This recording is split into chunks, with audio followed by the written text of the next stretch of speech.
Merci, M. Gueye.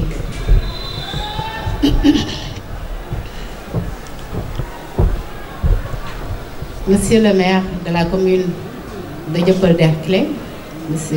Cheikh Gueye, Monsieur le représentant de l'IF de Grand Dakar, M. Malik Soumaré, parrain de la promotion des bacheliers 2024 de l'école, Mesdames, Messieurs les enseignants, le personnel administratif et subalterne, Mesdames, Messieurs les parents d'élèves, Vénéré Sokhna Mame Diarra Bousso Mbacké, distingués invités en vos rangs, en vos titres, rangs et grades, chers élèves bacheliers. C'est avec une très grande émotion que nous nous tenons devant vous. En cette cérémonie, clôturant les années d'études à l'école Khadim Rassoul de cette promotion. Nous tenons d'emblée à remercier Dieu Tout-Puissant qui, par sa volonté, a permis la circonstance de ce jour. Nous exprimons notre profonde gratitude aux parents d'élèves, sans lesquels rien n'aurait été possible. Votre soutien indéfectible, vos encouragements et vos multiples sacrifices ont joué un rôle crucial dans la réussite de vos enfants. Applaudissez vos parents, chers élèves.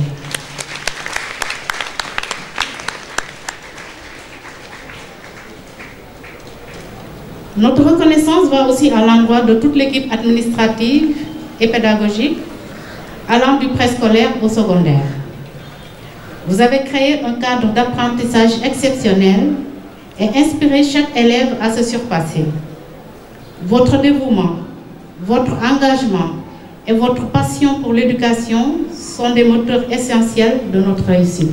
Applaudissements aux professeurs, aux membres du personnel administratif. Merci beaucoup. Chers élèves, le baccalauréat, ce sésame tant convoité est enfin entre vos mains et avec lui un monde d'opportunités infinies. Votre réussite n'a pas été le fruit du hasard, mais bien d'une équation savamment orchestrée. Lorsque la méthodologie de notre établissement rencontre votre volonté inébranlable et le soutien immuable de vos parents, les résultats ne peuvent être qu'au rendez-vous. Ensemble, nous avons construit des ponts vers l'avenir, pavé des chemins de succès et dessiner des horizons lumineux. Chaque année, notre établissement se distingue par les performances de nos élèves. En effet, vous êtes 156 élèves à avoir réussi au baccalauréat cette année-ci, soit un pourcentage de 79% avec 4 mentions bien et 21 mentions assez bien. Ce résultat est d'autant plus satisfaisant que nous sommes l'une des rares écoles à accepter d'inscrire de nouveaux élèves en classe de terminale, mais aussi de faire passer en classe de terminale toujours les élèves ayant une moyenne de 9 sur 20.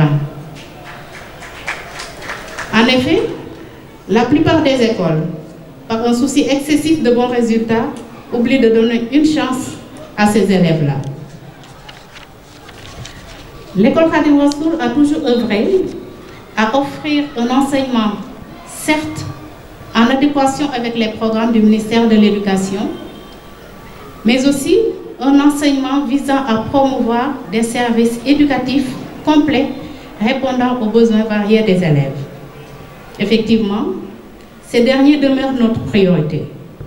Nous les préparons à devenir une meilleure version d'eux-mêmes, tant sur le plan physique, émotionnel et social, en espérant avoir des résultats qualifiés, des individus plutôt qualifiés, équilibrés et épanouis, dont les valeurs font d'eux des piliers de notre société. C'est dans cette optique que nous avons choisi comme parrain de cette promotion des bacheliers 2024 une référence sur le plan professionnel et humain. Un homme érudit, pétri de qualités humaines, de respect, d'intégrité, d'humilité et de générosité. En l'occurrence, M. Malik Soumaré. Cher Basselieu, vous pourriez vous inspirer aisément de son parcours professionnel et de ses valeurs exemplaires. Chers récipiendaires, vous avez appris, vous avez grandi et vous êtes devenus des individus matures, prêts à affronter le monde. Abordez cette nouvelle phase de votre vie avec détermination. Continuez à être curieux, innovant et persévérant. Puissiez-vous trouver la force de surmonter les obstacles, la sagesse de suivre vos passions et le courage de réaliser vos aspirations les plus profondes. N'oubliez pas que vous êtes les forgerons de votre destinée, les architectes de votre avenir. Chers lauréats de la promotion 2024, nos vives félicitations et que cette réussite soit le prélude d'une vie remplie de réalisations extraordinaires. Soyez heureux et menez votre vie avec honneur. Je vous remercie. Madame, tu l'as wax leen lan la wax xoolal rythme bi nee na ma est-ce que je peux épouser je peux inviter mon épouse waaye tàccu leen loolu waaye madame Soumaré ñëwal yaayu xale yi xoolal mu ni ma monsieur Guèye est-ce que di nga ma mën a woowal xale yi ndeysaan les enfants venez xale yi ñëw leen wuy seen papa doomu monsieur Soumaré yi ñëw leen ànd ngeen monsieur Soumaré nee na ngeen ñëw seen papa nee na ngeen ñëw. C'est un beau papa, un gentle papa, un gentle papa. Il a été là, il a respecté tout ce qu'un parent, un papa doit être, un vrai père. On ne les fête jamais les papas, on fête que les mamans. Mais ce soir, on fête papa aussi. ñëwee leen nii voilà taxaw leen mu gën a rafet dama leen ne ci ginnaaw xale yi ñëw leen voilà venez par là ah madame Soumaré jërëjëf wallaahi kon mbokk yi monsieur Soumaré ñëw na. À côté de chaque grand homme se trouve une grande dame. Madame Soumaré, tey monsieur la ñu décoré lan mooy sa yëg-yëg. Je vous remercie tout le monde li ma bëggoon wax rek mooy remercier leen yéen ñëpp ñi nekk ci Khadim Rassoul mais li tax ma gën a yëg fii mooy kii sama wet da nga ne sànq kii mooy force tranquille kii madame Mbengue dafa baax suñu famille la. sama rakk lay sëyal ni mel ci école bi nu ko raw la mel ci famille bi mel ko si jëkkëram mel ko ci ay doomu jëkkëram mel ko ci tout le monde ñu ngi koy gërëm di ko sant di ko ñaanal yàlla ndam gi mu am yàlla na am ndam yu ko gën a rëy ndam yu ko ëpp man damay koy ñaanal toujours di ko ñaanal muy am ndam ndax ndamam suñu ndam la yàlla ko yàlla yokk Aminata gërëm naa la sant naa la ñun ñëpp ñu ngi lay gërëm di la sant kenn mënu la fay merci beaucoup. Ses qualités humaines et son leadership au sein de la communauté éducative. Monsieur Malick Soumaré, ce soir à Khadim Rassoul. Madame Mbengue. La photo.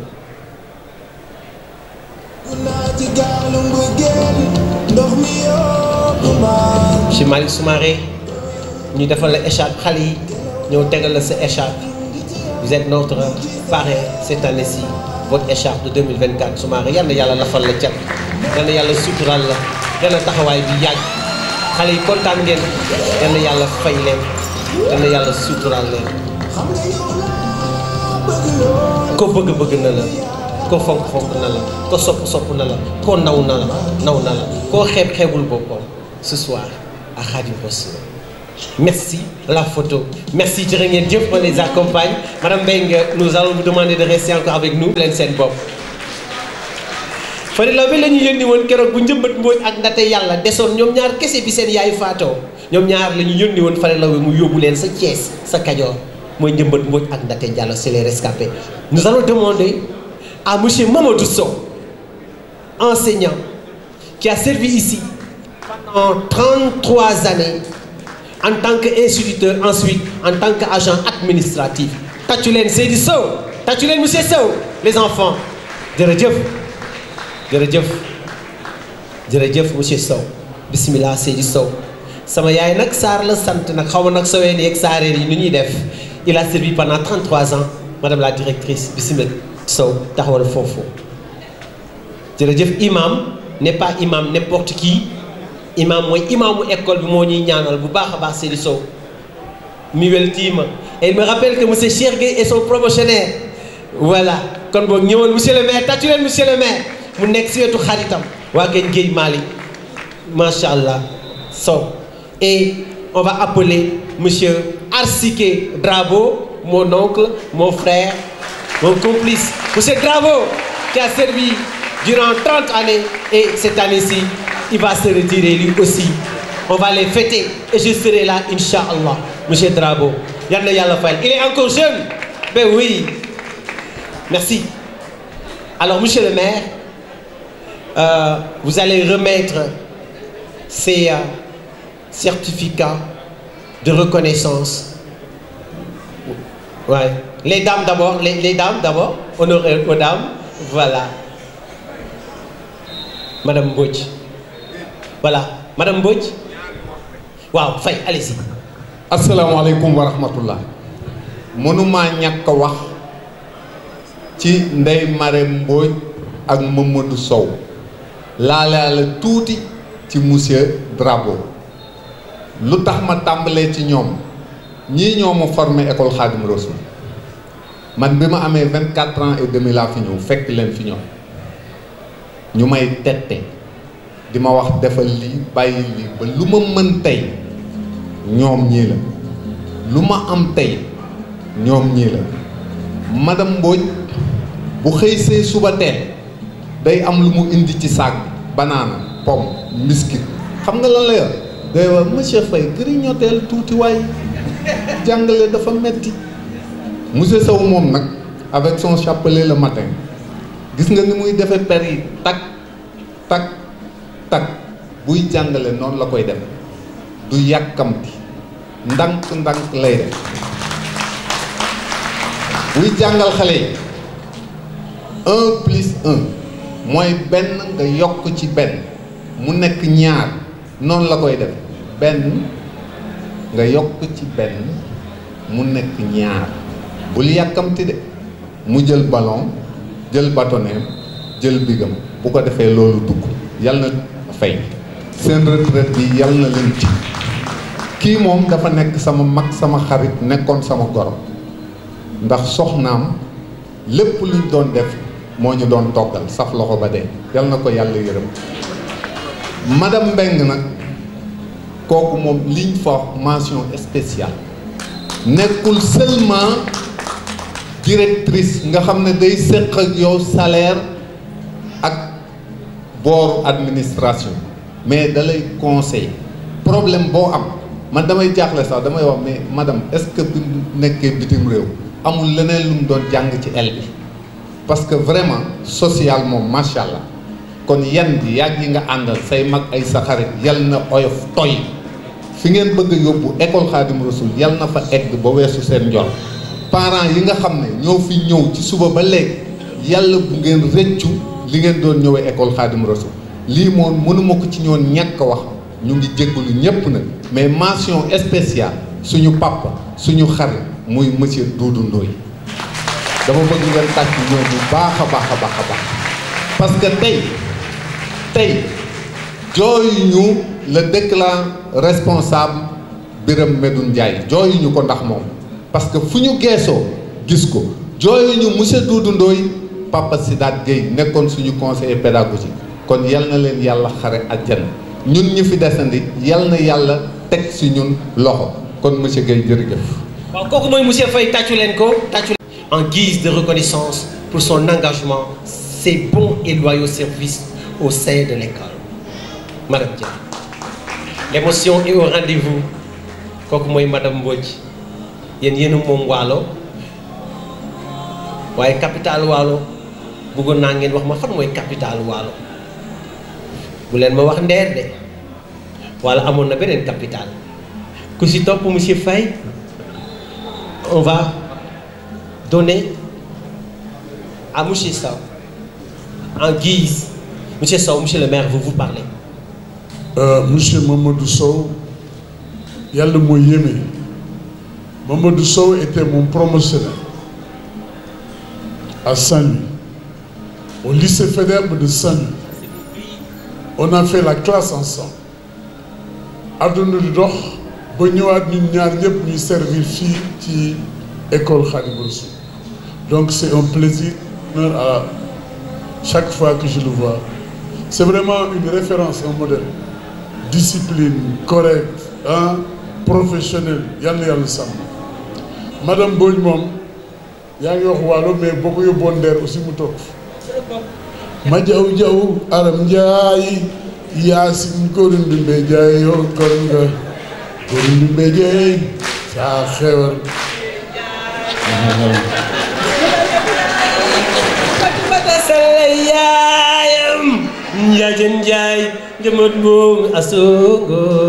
Grand cheikh, ce soir, c'est le maire et le professeur. On enchaîne, mesdames et messieurs, ces enseignants, architectes de l'ombre. On va remettre ce certificat aussi à monsieur Arsiké Drabo. Monsieur Arsiké Drabo, la force tranquille. sama mag ju baax tàccu leen monsieur Ndoye nee na ngeen jug taxaw yéen ñëpp ngeen tàccu monsieur Drabo jërëjëf monsieur Drabo. Les enseignants, ces architectes de l'ombre bâtissent des âmes, élaborent des consciences. Ils plantent dans les esprits jeunes des idées qui germent avec le temps et qui s'élèvent au-dessus de faiblesses humaines, des misères de la vie. Ils sont les travailleurs de l'invisible, œuvrant sans relâche pour façonner les générations futures. Enseignants et tàccu leen seen bopp. Merci, on les remercie quand même. Merci, monsieur Drabo, nous vous demandons de rester. Voilà, merci, nous vous demandons. Merci de rester. Voilà. Oui. Merci. Nous vous remercions, monsieur Sow. Alxuraan la ko jox ngeen ko lu mu bëgg. Tàccu leen loolu. Jox ngeen ko lu mu bëgg. Lu Xaadimu Rasuul bëggoon muy alxuraan. Jërëjëf Ndoye Mali Maram. Monsieur Drabo, yow tamit xale yi ñëw nañ di la jox yow tamit sa cadeau. Di woo nag suñu yaay suñu xarit madame Assidien Sy kooku suñu jigéen la directrice nee na ma wool ma sama yaay sama xarit mu ñëw en tout cas sànni ci cadeau ak photo bi balaa ñuy dem kooku mooy borom Sorano tàccu leen loolu tàccu leen ko cette voix d'or qui nous a bercé jërëjëf macha allah. Masha'Allah. Yaay Boy, ce soir, les enfants, on les décore et ils décorent ceux qui les ont encadrés. Posez une question. Assalamu alaikum wa rahmatullah.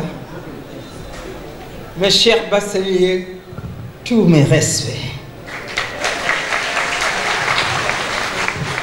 Bac bi yàlla na doon seen jiglaay yàlla na ngeen ko muurloo yàlla na leen ubbil buntu teraanga ba ngeen fay waajur yi bor yi.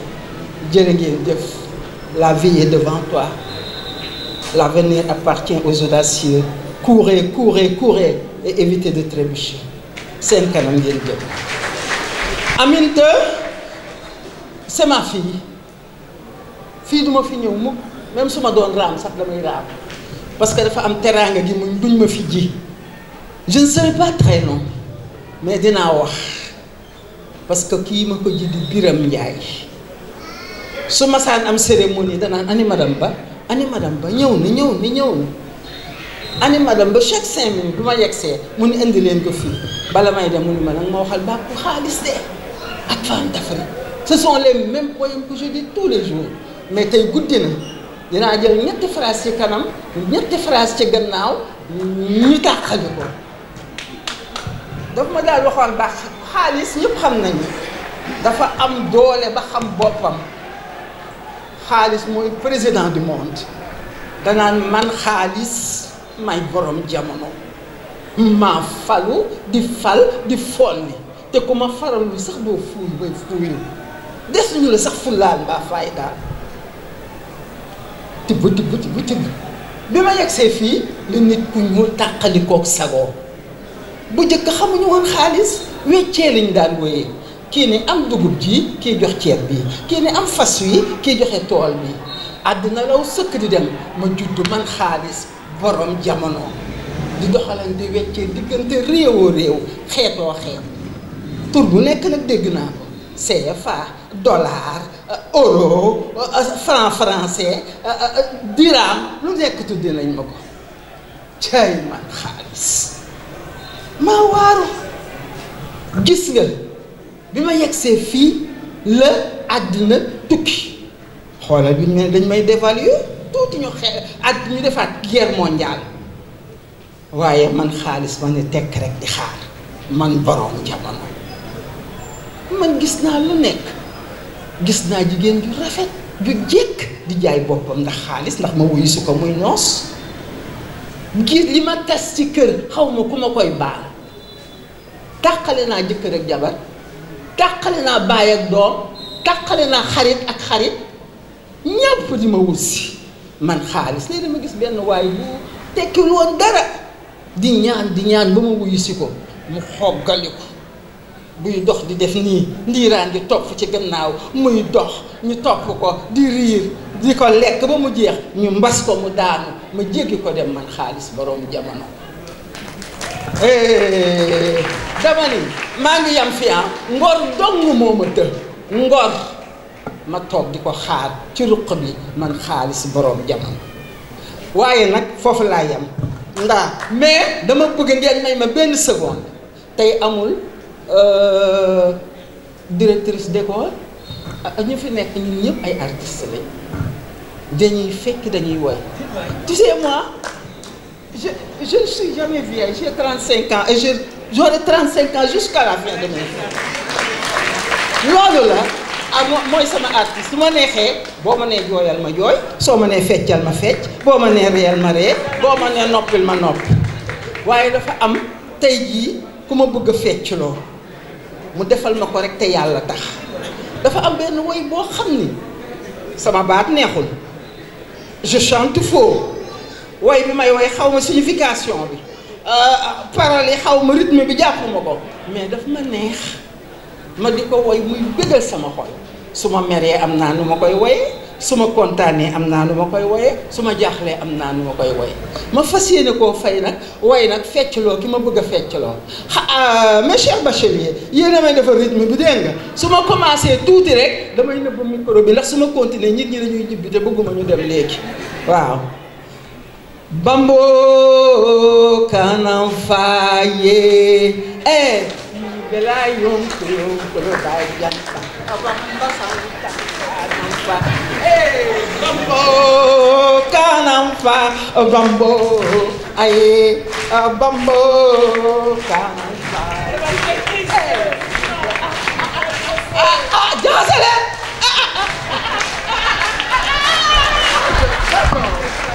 elle c'est ma fille je l'adore jërëjëf xale yi tàccu leen seen yaay booy soxna Asi yéen nag tey jamonoy xale yi yéen bete ngeen xam yéen Pod et Marichou ngeen xam yéen film yooyu ngeen xam waaye ñii làkk fa français fu ma dem ci àdduna bi te sama li ma jàngoon au lycée moo ma téye pour vous dire que le niveau du Sénégal c'est tellement bien et que ce qui est difficile même dans l'art c'est de savoir expliquer ce que tu fais loolu on me l'a maintes fois dit savoir expliquer ce que tu fais savoir expliquer ton travail loolu un niveau moo la mën a jox alors xale yi li ñu leen di wax mooy jàng leen football bi la ñuy wax boo jàngul mënoo xam parce que tout est lépp électronique la léegi tout s'apprend lépp science la alors boo leen jàngee doo leen ko rëccu te Xaadimu Rasuul aussi école bi suñu école la lu ñuy lii ak Xaadimu Rasuul def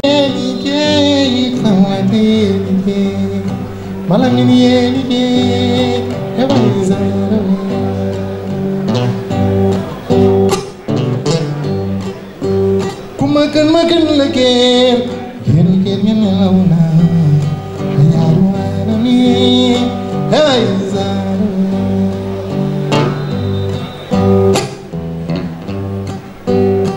nañu bi saaraba walim bi ngi jaay ay zaaru nañu bi saaraba Manumbe ay seje nañu bi saaraba ayo ni waro ki akoda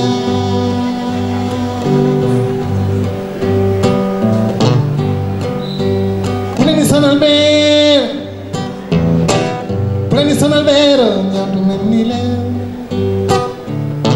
dina koy njooro baax na Cheikh gi baax na fi mooy naat baax ni baax ni baax baax ñaar daal di doo ku la ñaaw yéey lu yàgg dëgg la daal ma ne bu ñu nee réew bu ñu nee réew ndaw yi tax ñu naan réew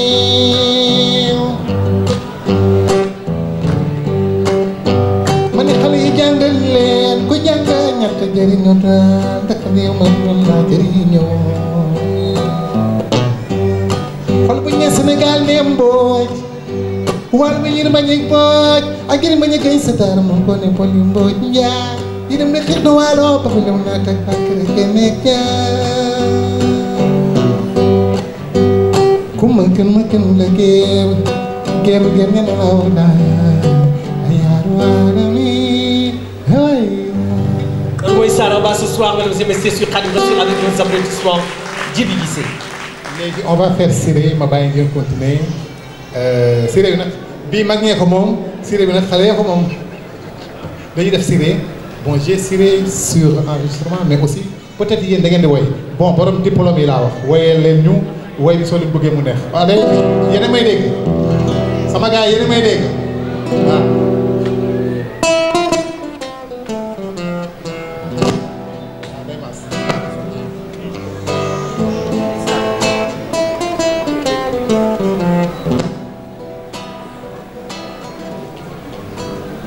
ñu dem bàyyi leen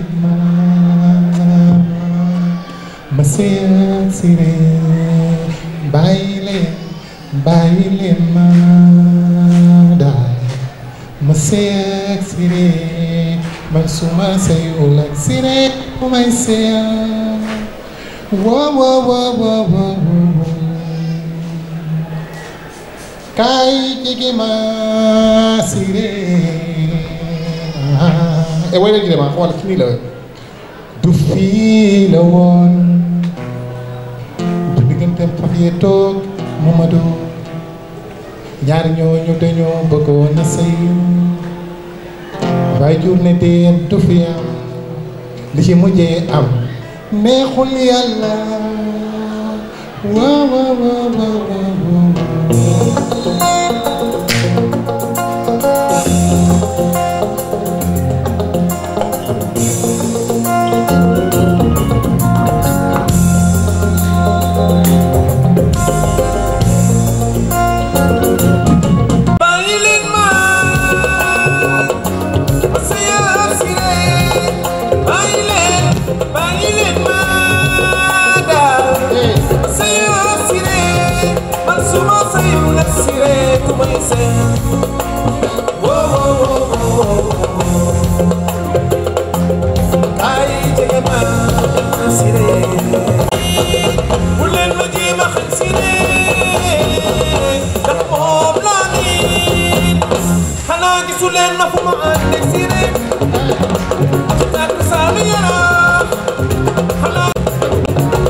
su ngeen ma ko mayul dinaa xaaru maa ma jël ko dawat moom nga géej yaram xanaa gisu leen ma fu ma ànd Siré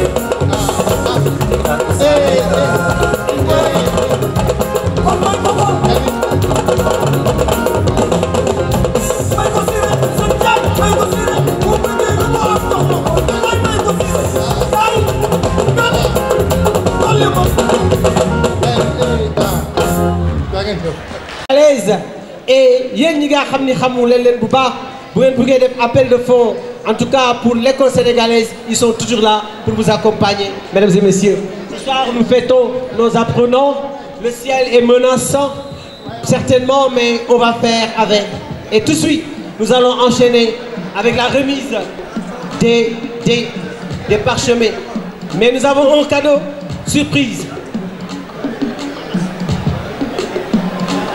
Donc, nous allons demander à la présidente du gouvernement scolaire de venir accompagner de Issa pour remettre un cadeau pour l'école.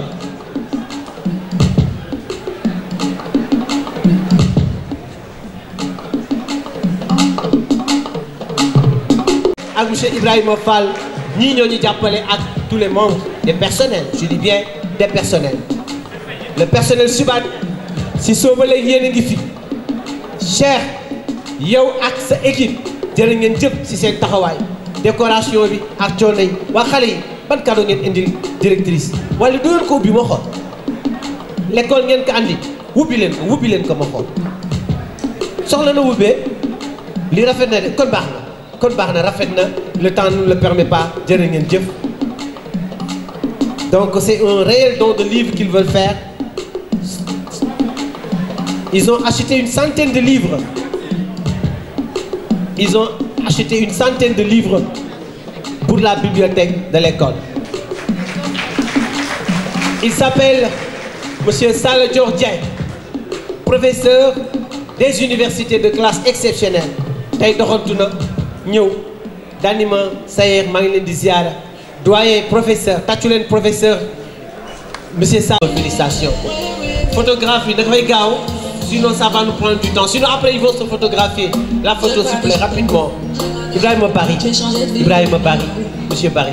Ce que je devais voir, je l'ai vu. Rappelez, monsieur Faye me rappelle que ces apprenants ont eu la mention assez bien. Mariama Bougazeli Diata. Aïe, aïe, aïe, aïe, aïe, aïe, aïe. Ah, le bac. Kouab Sabak Bakou. Il s'appelle Abdou Diop. Abdou Diop. Abdou Diop. Abdou Diop. Adja Abibatou Diop. Adja Abibatou Diop.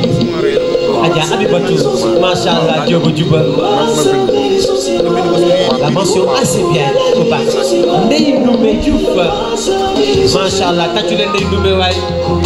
Jërëjëf. Diko Gissé ya. Diko Gissé. Ah c'est Gissé. Machallah. waaye xale yi ñoo rafet waaye tàccu leen xale yi machallah. Seyda Mariam Kane. Mention assez bien. Mention assez bien. Seyda Mariam Kane. Mention assez bien toujours. Khalifa Ababakar Mbouf. Mention assez bien au bac 2024. Aïe aïe aïe aïe. Wala góor waaye xale. Et Abdoul Aziz Dabar Diop, c'est Diop. Venez par là, cher bachelier, pour la photo. Venez. 5 ici, 5 là-bas. Par là, rapidement. Très bien, très bien, très bien, très bien. On s'organise, on s'organise. 5 ici, 5 là, on s'organise. D'accord, un de plus. Et voilà la photo. Mesdames et messieurs, rappel que nous avons ce soir toujours des mentions assez bien. On continue avec cette consécration. Comme ça, Bakbakou. Jërëjëf.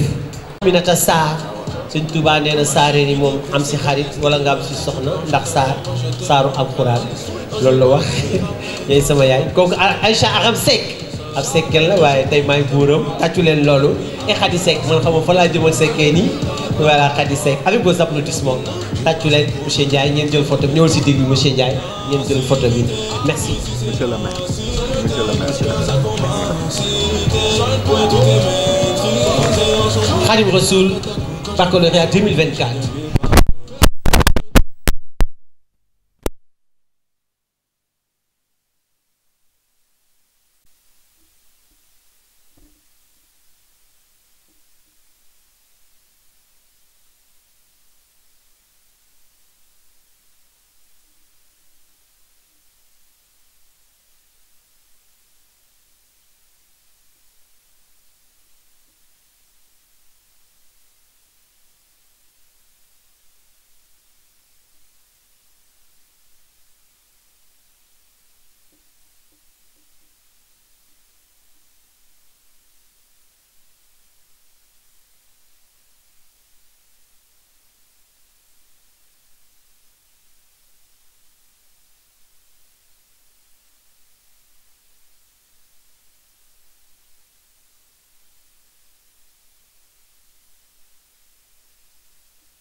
Voilà.